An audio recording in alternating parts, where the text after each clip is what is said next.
Hey there, folks. Welcome to What's Trending Now. Big news coming out of Pennsylvania today, as the U.S. Supreme Court has just made a pivotal ruling about provisional ballots in the state. This decision could have major implications for the upcoming presidential election. So, here's the lowdown. The Supreme Court decided to uphold a lower court's ruling that allows Pennsylvania voters to use provisional ballots if their mail-in ballots are rejected for not following specific state rules. These rules include things like not using a secrecy envelope, which has been a controversial topic.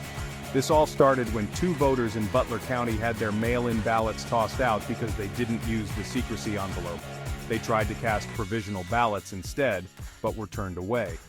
The Pennsylvania Supreme Court sided with these voters, saying that if a ballot is void due to a technicality, voters should be eligible to vote provisionally.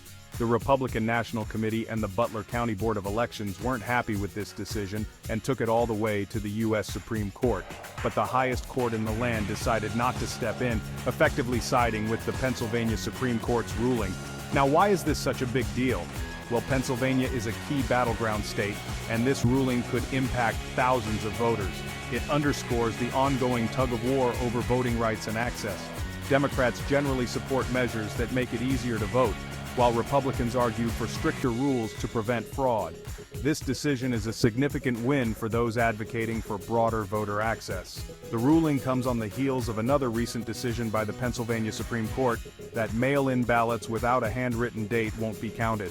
It's clear that voting rules and regulations are under intense scrutiny, especially as we inch closer to the 2024 presidential election. So what does this mean for you, the voter? If you're in Pennsylvania and your mail-in ballot gets rejected because of a technicality, you should be able to cast a provisional ballot. This ensures your voice can still be heard, even if there's a hiccup with your mail-in vote. As always, stay informed, stay engaged, and make sure your vote counts. I'll be keeping an eye on this and other key election developments, so don't forget to hit that like and subscribe button for more updates.